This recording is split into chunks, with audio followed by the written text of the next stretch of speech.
बिस्मिल्लाहिर्रहमानिर्रहीम। अस्सलाम वालेकुम स्टूडेंट्स, उम्मीद है आप खैरियत से होंगे। आज की वीडियो में हम class 10th maths national book foundation chapter number 12 exercise 12.1 को स्टार्ट करने जा रहे हैं। स्टूडेंट्स, इससे पहले भी हम स्टैट्स का चैप्टर क्लास 9th में पढ़ के आ चुके हुए हैं। आज हम फिर स्टैट्स के एक चैप्टर को स्टार्ट करने लगे हैं जिसमें वही कुछ चीज़ें दोबारा रिपीट की जाएंगी। आपने प्रीवियस क्लास में भी क्युमुलेटिव फ्रीक्वेंसी को निकालना सीखा था।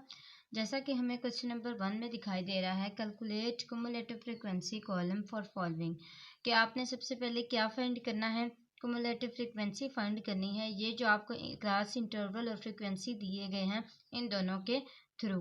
अब सबसे पहले हमने क्या करना है, टेबल बना लेना है। जो हमारे पास क्लास इंटरवल दिया गया है और फ्रीक्वेंसी दी गई है उसको सबसे पहले उस टेबल में लिखना है। फिर हमने फाइंड करनी है क्युमुलेटिव फ्रीक्वेंसी, और जब भी हम क्युमुलेटिव फ्रीक्वेंसी फाइंड करते हैं तो उसके लिए क्लास बाउंड्री भी लाजमी फाइंड करते हैं। तो क्युमुलेटिव फ्रीक्वेंसी को निकालने के लिए सबसे पहले फ्रीक्वेंसी का जो फर्स्ट वाली क्लास की फ्रीक्वेंसी है वो हम एज इट इज़ लिखते हैं और बाद में उन दोनों को आपस में ऐड करते जाते हैं, और जो आंसर आते जाते हैं वो लास्ट पे सम ऑफ फ्रीक्वेंसी के इक्वल ही आता है। यानी कि क्युमुलेटिव फ्रीक्वेंसी का जो लास्ट नंबर होता है वो उसके इक्वल होता है जो टोटल फ्रीक्वेंसी होती है। फॉर एग्जांपल, यहाँ पे हमारे पास थ्री के साथ क्या प्लस होगा, 4, क्योंकि नेक्स्ट नंबर 4 है ना। तो 3 + 4 किसके इक्वल आ गया, 7 के। इसी तरह अब यहाँ पे 7 आंसर है। 7 + 7 is equal to 14, 14 + 9 is equal to 23, 23 + 5 is equal to 28, 28 + 2 is equal to 30। अब आप इन सब को देखें, प्लस करें आपस में, क्या 30 ही आंसर आता है? अगर 30 आंसर आता है तो इसका मतलब है कि हमारी क्युमुलेटिव फ्रीक्वेंसी ठीक जा रही है, यानी कि इसका आंसर इसके इक्वल होना चाहिए। अब यहाँ पे आपको कुछ क्वेश्चंस दिए गए हैं जो कि इसी टेबल के अकॉर्डिंग हैं। जो जो पूछा जाएगा हम उसी के आंसर्स देते जाएंगे। What is the total number of items in data, कि पूरा जो हमारे पास फ्रीक्वेंसी है वो टोटल कितने हैं। जैसे कि मैंने अभी आपको बताया कि जो क्युमुलेटिव फ्रीक्वेंसी लास्ट वाली होगी वो टोटल फ्रीक्वेंसी के इक्वल होगी, तो वो हमारे पास क्या है, 30। आप एक दफ़ा इसको प्लस करके चेक भी कर लें। तो हमारे पास टोटल नंबर ऑफ आइटम्स कितने हैं, 30। हमने यहाँ पे लिख देना है। In which class interval 8th item of data lies, कि आप बताएं कि जो 8th वाली आइटम है वो कौन सी क्लास में लाई कर रही है। आप इसको काउंट करें। सबसे पहले तो यहाँ पे आपको नज़र आ रहा होगा, यहाँ पे कहाँ पे आपको 8 के करीब करीब नज़र आ रहा है। फॉर एग्जांपल, अगर यहाँ पे 8 ना हो तो फिर हम क्या करते हैं, उसके करीब करीब वाले नंबर को देखते हैं।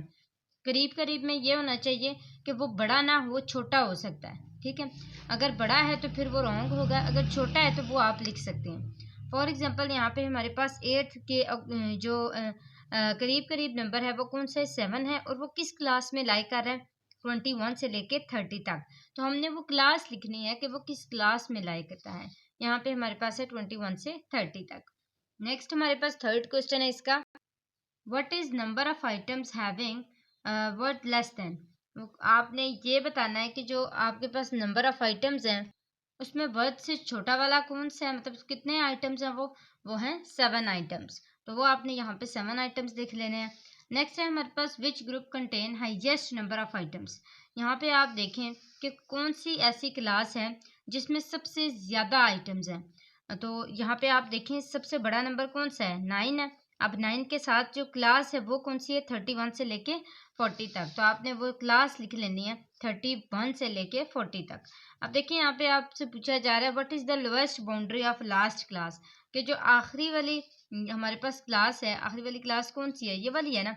उसकी जो लोएस्ट बाउंड्री है, बाउंड्री की बात हो रही है, क्लास बाउंड्रीज में से आपने जो लोवेस्ट वाली बाउंड्री है उसको ले लेना है इसी क्लास की, क्योंकि आपको सबसे लास्ट वाली क्लास दी गई है और सबसे लास्ट क्लास यही है। इसमें से जो क्लास बाउंड्री है उसकी जो लोअर बाउंड्री है वो आपने बतानी है, वो क्या है, 50.5। तो हमने यहाँ पे क्या लिख लेना कि 50.5 जो है वो लोएस्ट बाउंड्री है लास्ट क्लास की। यहाँ तक हमारा फर्स्ट क्वेश्चन कंप्लीट सॉल्व हो चुका है। हमने इसमें सबसे पहले क्युमुलेटिव फ्रीक्वेंसी और क्लास बाउंड्रीज निकाली थी, फिर उसके बाद हमने एक एक करके सारे क्वेश्चंस को सॉल्व किया था। नेक्स्ट हमारे पास क्वेश्चन नंबर 2 आ जाता है। क्वेश्चन नंबर 2 में है कि the mass gained by a newly born baby is given below, कि एक बच्चा जो न्यू बॉर्न है वो वक्त के साथ साथ कितना वेट गेन कर रहा है। यानी कि यहाँ पे आपको दिया गया एज इन मंथ, हर मंथ में वो कितना वेट गेन कर रहा है वो आपको नीचे दिया गया है। फॉर एग्जाम्पल यहाँ पे हमारे पास है एज इन मंथ 1 2 3 4 5 6। जब वो 1 साल का था तो उसने 4 किलो गेन किया था। इसी तरह जब वो 2 साल का था तो उसने 3 किलो गेन किया था। इसके बाद 3 और फिर 2, यानी कि 4 ईयर्स का हुआ तो 3, और 5 ईयर्स का हुआ तो 2, और 6 ईयर्स का हुआ तो सिर्फ 1 kg गेन किया। इस तरह इसने मतलब कुछ यहाँ पे मंथ में ज़्यादा गेन किया और कुछ में कम गेन किया है। तो वो जो हमें इन्होंने लिस्ट बना के दी है, इसमें से हमने क्या चीज़ फाइंड करनी है, हमने कुमुलेटिव फ्रीक्वेंसी पॉलीगॉन फाइंड करना है। अब जब हम कुमुलेटिव फ्रीक्वेंसी पॉलीगॉन बनाते हैं तो उसके लिए हमें किस चीज़ की ज़रूरत पड़ती है? जैसे कि इसके नाम से ही ज़ाहिर हो रहा है कुमुलेटिव फ्रीक्वेंसी की हमें ज़रूरत पड़ेगी, और हमें किसकी ज़रूरत पड़ेगी? क्लासेस की। तो वो जो क्लासेस होंगी वो क्लास बाउंड्रीज होनी चाहिए, मतलब क्लास इंटरवल ना हो, क्लास बाउंड्रीज होनी। क्लास लिमिट्स आप जो है उसके लिए बनाते हैं, जब आपने हिस्टोग्राम बनाना होता है ना, तो वहाँ पे मिड पॉइंट्स के लिए आप बना सकते हैं। तो क्लास बाउंड्रीज हमने हमेशा जब पॉलीगॉन की बात होती है तब बनानी होती है। तो क्लास बाउंड्रीज हमने यहाँ पे बनाने के लिए सबसे पहले क्या किया है, 0 से लेके 1 तक, यानी कि जब वो 0 से लेके 1 साल तक था तब हमारे पास उसका जो वेट था वो 4 गेन हुआ था। इसी तरह जब 1 से लेके 2 तक के ईयर्स का था तब वो 7 जो है वो हमारे पास गेन कर चुका था। क्योंकि यहाँ पे आपको 4 + 3 7 देगा ना। इसी तरह 3 + 2 7 है, फिर 7 + 2 9, फिर 9 + 3 12, फिर 12 + 2 14, और फिर 14 + 1 = 15। यहाँ पे आप फ्रीक्वेंसी भी लिख लें ताकि आसानी हो। जैसे मैं अभी आपको बता रही थी कि जब 0 से लेके 1 तक के ईयर का था तो उसने 4 kg गेन किया था, फिर 1 से लेके 2 तक उसने 3 kg गेन किया था, फिर इसी तरह जब वो 3 ईयर्स का था तो उसने 2 kg गेन किया था, 4 ईयर्स का था 3 kg गेन किया था, और जब 5 ईयर्स का था तो 2, और 6 ईयर्स का था तो 1 kg गेन किया था। तो वो मैंने यहाँ पे फ्रीक्वेंसी के अकॉर्डिंग ही यहाँ पे क्लास बाउंड्रीज बनाई हैं। याद रहे क्लास बाउंड्री की क्या निशानी होती है कि आपकी जो फर्स्ट क्लास की अपर क्लास है, अपर लिमिट है वो, और जो सेकंड क्लास की लोअर बाउंड्री है वो दोनों सेम होनी चाहिए। मतलब कि अपर और लोअर ये दोनों फर्स्ट और सेकंड क्लास की सेम होनी चाहिए। आपने यहाँ से इसको देखना है, ये दोनों सेम है, ये दोनों सेम है, ये भी दोनों सेम है, ये भी और ये भी। अगर ये सेम ना हो तो वो क्लास लिमिट्स होती हैं, वो क्लास बाउंड्रीज नहीं होती। क्लास बाउंड्री में हमेशा सेम होना ज़रूरी होता है।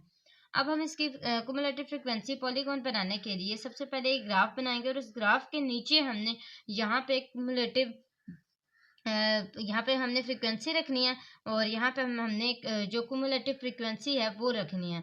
एक साइड पे हमने सिर्फ फ्रीक्वेंसी रखनी है और दूसरी साइड पे हमने कुमुलेटिव फ्रीक्वेंसी रखनी है।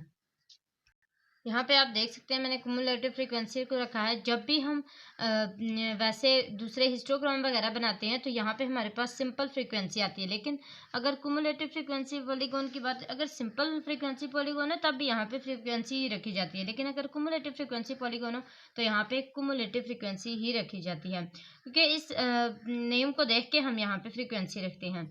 इसके अलावा हमने क्लास बाउंड्रीज निकाली थी। जब फ्रीक्वेंसी पॉलीगॉन की बात होती है तो उसमें हमेशा नीचे क्लास बाउंड्रीज रखी जाती हैं, और जब हिस्टोग्राम देखा जाए तो वहाँ पे नीचे मिड पॉइंट्स रखे जाते हैं। मिड पॉइंट्स इसीलिए रखे जाते हैं ना क्योंकि हमने वहाँ पे क्लास लिमिट्स यूज़ की होती हैं। यहाँ पे हम क्लास बाउंड्रीज को यूज़ करते हैं। जब क्लास लिमिट्स को यूज़ करते हैं तो मिड पॉइंट्स निकालते हैं, और जब क्लास बाउंड्रीज हम निकालते हैं तो फिर क्लास बाउंड्रीज को ही यहाँ पे रखते हैं। अब हमने क्या किया, यहाँ से क्लास बाउंड्रीज को और कुमुलेटिव फ्रीक्वेंसी दोनों को देखते हुए आपस में पॉइंट्स बनाए हैं। पहला जो है यहाँ पे क्या है, क्लास बाउंड्री जो है वो 0 से लेके 1 तक है, और कुमुलेटिव फ्रीक्वेंसी कितनी है, 4 है।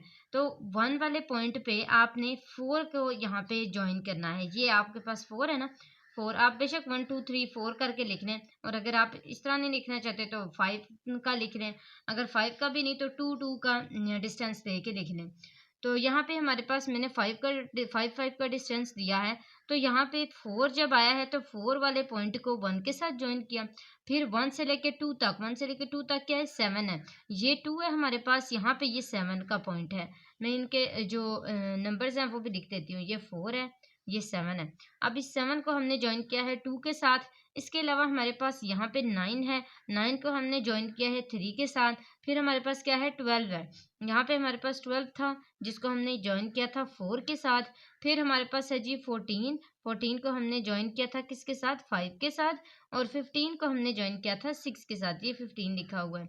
अब देखिए इन सब के अकॉर्डिंग हमने ये जो पॉइंट्स बनाए थे इनको ज्वाइन करके हमारे पास क्या बन जाएगी, कुमुलेटिव फ्रीक्वेंसी पॉलीगॉन बन जाएगी। याद रहे इन सब पॉइंट्स को ज्वाइन करने के बाद आपने इसको ओरिजिन के साथ भी ज्वाइन करना है, तभी आपकी ये परफेक्ट कुमुलेटिव फ्रीक्वेंसी पॉलीगॉन बन जाएगी। यहाँ तक हमारा क्वेश्चन नंबर 2 भी सॉल्व हो चुका है कि कैसे जो है वो एक पॉलीगॉन के थ्रू हम बता सकते हैं कि एक न्यू बॉर्न बच्चे की एज के जब जैसे जैसे बढ़ती जा रही है वैसे वैसे उसका वेट भी कितना कितना गेन हो रहा है। नेक्स्ट हमारे पास क्वेश्चन नंबर 3 है। क्वेश्चन नंबर 3 थोड़ा लेंथी हो सकता है लेकिन इंतहाई इजी है, आपने सिर्फ कुछ फार्मूलाज इसके लिए याद रखने हैं। क्वेश्चन नंबर 3 में हमारे पास है the ages of refugees in Gaza camp were recorded as below. अच्छा, जो कैंप के रिफ्यूजीज हैं वो इस तरह आपको डिस्ट्रीब्यूट करके दिए गए हैं। Draw an ogive not polygon, याद रखें आपने जो पॉलीगॉन नहीं बनाना बल्कि ओजाइव बनाना है। टू रिप्रेजेंट डाटा, डाटा को रिप्रेजेंट करने के लिए। अब हमें एज जो है वो ईयर्स जो है वो किस तरह बताए गए हैं, 20 से लेकर 24 तक, 25 से लेकर 29 तक। फिर इसी तरह 30 से लेकर 34 तक, 35 से लेकर 39 तक। फिर 40 से लेकर 44 तक और 45 से लेकर 49 तक। और नंबर ऑफ रिफ्यूजीज भी साथ साथ बताए गए हैं, यानी कि इसकी फ्रीक्वेंसी भी हमें साथ साथ दी गई है।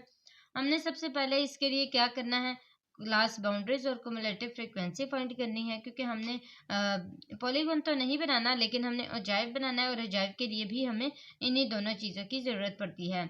अब यहाँ पे एक और क्वेश्चन भी था कि इसी के साथ जॉइन था कि हमने फाइंड करनी है 3 चीज़ें। पहले फर्स्ट क्वार्टाइल, दूसरी 7th डिसाइल और तीसरी 60th परसेंटाइल। अब ये 3 चीज़ें जो हैं ये भी हमने साथ फाइंड करनी है और इसके साथ हमने ग्राफ भी बनाना है। सबसे पहले हम ग्राफ को बनाएंगे, फिर उसी के अकॉर्डिंग हम यहाँ पे फर्स्ट और 7th और 60th जो हमें दिए गए हैं वो फाइंड करेंगे। यहाँ पे आप देख सकते हैं मैंने ग्राफ बना लिया और इस ग्राफ के अंदर हमारे पास यहाँ पे क्लास बाउंड्रीज रखी गई है और क्लास बाउंड्रीज के अकॉर्डिंग हमने मिड पॉइंट्स इसके निकाले हैं। निकाले तो नहीं है लेकिन यहाँ पे हमने एक किस्म के शो करवाए हैं कि ये इसके मिड पॉइंट्स हैं और इन मिड पॉइंट के अकॉर्डिंग हमने कुमुलेटिव जो फ्रीक्वेंसी है इसकी उसके थ्रू यहाँ पे पॉइंट सारे लगाए हैं। अब ये बनाने के बाद आपने पहले क्वार्टाइल को फाइंड करना है। जो पहला क्वार्टाइल है वो जिस उसका क्वार्टाइल का जो फॉर्मूला है वो क्या है, n divided by fourth position. अब n क्या है हमारे पास, n हमने जैसे पहले पढ़ा था पिछली क्लास में अरिथमेटिक मीन के अंदर n किसको कहते थे, टोटल नंबर्स को, टोटल फ्रीक्वेंसी को कहते थे। यहाँ पे भी हमारे पास जो टोटल फ्रीक्वेंसी है वो क्या है, 55 है। तो यहाँ पे हमने n की जगह क्या लिख लेना है, 55 लिख लेना है। डिवाइडेड बाय 4 है तो 4 लिखना है। क्वार्टाइल वैसे भी 4 का ही होता है ना, तो वो इसके अकॉर्डिंग क्वार्टाइल के अकॉर्डिंग ही यहाँ पे नंबर रखा गया है। अगर यहाँ पे डिसाइल होगा तो 10 होगा, अगर परसेंटाइल होगा तो परसेंट की क्या होती है 100, तो उसकी जगह 100 आ जाएगा। सिर्फ इतना सा छोटा सा फर्क है, बाकी सारा फार्मूला सेम है। अब यहाँ पे देखें ये फर्स्ट था ना, तो यहाँ पे n के साथ जो कॉफिशिएंट है वो 1 होगा। अगर यहाँ पे 2 होता तो फिर यहाँ पे कॉफिशिएंट क्या आ जाता, 2 आ जाता। जितने यहाँ पे नंबर्स होंगे वो इधर इसके साथ कॉफिशिएंट के साथ से रखे जाएंगे। अब यहाँ पे हमारे पास 55 डिवाइड बाई 4 आया, इसको हमने डिवाइड किया तो हमारा आंसर क्या है 13.75 आया। अब जब 13.75 आंसर आया तो हमने देखना है कि ये कौन सी पोजीशन पे लाई कर सकता है। तो हम यहाँ पे देख सकते हैं कि हमारा जो कुमुलेटिव फ्रीक्वेंसी का आंसर है यहाँ पे वो 5 और 21 इन दोनों के बीच में, ऐसा ही है। अब 21 जो है उसके करीब करीब अगर हम कहें कि यहाँ पे है तो उसके जो मिड पॉइंट था वो जो हमने यहाँ पे देखा था 24.5 से लेकर 29.5 तक। यहाँ पे आप देखें 24.5 से लेकर 29.5 तक यहाँ पे क्या आएगा 27.5। अब वो जो 27.5 है वहाँ पे ये लाई कर सकता है क्योंकि 21 हमारा जो है वो इसके साथ यहाँ पे ज्वाइन हुआ है। तो ये कौन सी पोजीशन है, ये पोजीशन हमारे पास फर्स्ट है और ये जो फर्स्ट पोजीशन है फर्स्ट क्वार्टाइल है ये ग्राफ से हमारे पास 27.5 वाले पे लाई कर रहा है, क्योंकि ये इसकी जो कुमुलेटिव फ्रीक्वेंसी है वो उस 13.75 के करीब करीब 21 के ऊपर ही फॉल करती है। तो हमने यहाँ पे लिख देना है कि जो अकॉर्डिंग टू ग्राफ है वो 27.5 में Q1 है। उसी तरह सेवंथ डिसाइल को अगर हम फाइंड करें तो वहां पे हमारे पास, जैसे मैंने आपको पहले बताया था, फॉर्मूला एज इट इज होगा। डिसाइल किसको कहते हैं? 10 को। यहाँ पे 10 आ जाएगा। अब n था, यहाँ पे n का यहाँ पे कोफिशिएंट क्या रखा जाएगा? 7 रखा जाएगा, क्योंकि इन्होंने 7th नंबर दिया हुआ है। जब 1 नंबर दिया था, फर्स्ट था, तो यहाँ पे कुछ भी नहीं लिखा होता। कुछ भी नहीं का मतलब यही होता है ना इसमें कि ये 1 ही है। अब यहाँ पे देखिए 7 एंड n हमारे पास 55 है। 7 मल्टीप्लाई बाई 55 डिवाइडेड बाई 10, इसका आंसर क्या है? 38.5। D7 अप्रोक्सीमेटली इक्वल है 38.5 के। अब आप देखें कि 38.5 जो है वो यहाँ पे कहाँ पे लाई कर सकता है। तो यहाँ पे आप देख सकते हैं किधर लाई करेगा ये। तो ये हमारे पास जो यहाँ पे आप ग्राफ में देख लें, 37.5 और 37.5, यानी कि हमारे पास 34.5 से लेके 39.5 तक का जो नंबर था उसमें ये लाई कर सकता है, क्योंकि यहाँ पे हमारे पास 38.5 आया है। और उसके करीब करीब क्या हो सकता है ये, यहाँ पे आप देख लें, उसके करीब करीब 43 ही आ रहा है। 43 की क्लास क्या है? 34.5 से लेके 39.5 तक। और उनके जो मिड पॉइंट है इनका क्या है? वो 37.5 है। तो हम इसको ये कह सकते हैं कि ग्राफ से देख के हम बता सकते हैं कि 37.5 के ऊपर ये लाई कर सकता है। 60th परसेंटाइल में आपको पहले ही बता चुकी हूँ कि वो 100 के इक्वल होता है, और ये 60th है। तो यहाँ पे जो इसका कोफिशिएंट है n का, वो क्या होगा? 60 होगा। तो हम 60 को मल्टीप्लाई करेंगे n के साथ, यानी कि n हमारे पास 55 है, इसके साथ, और डिवाइड करेंगे किसके साथ? 100 के साथ। तो हमारे पास ये दोनों जो है ये किसके इक्वल आ जाएंगे? 33 के। अब आप देखें कि 33 वाला जो है वो कहाँ पे फॉल कर रहा है? थर्ड क्लास पे। ये 33 है, थर्ड क्लास पे फॉल कर रहे हैं। 29.5 से लेकर 34.5 तक, ये एग्जैक्ट है ना इसके अंदर, इसीलिए इसको 34.5 ही लिखा गया, क्योंकि ये बिल्कुल एग्जैक्ट 33 कहा गया है।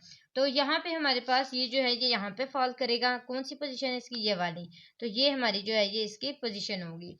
अब यहाँ तक हमारा क्वेश्चन नंबर 3 भी सॉल्व हो चुका है, आप देख सकते हैं। नेक्स्ट इंशाल्लाह हम क्वेश्चन नंबर 4 से स्टार्ट करेंगे, और इस एक्सरसाइज को कंप्लीट करने की भी कोशिश करेंगे।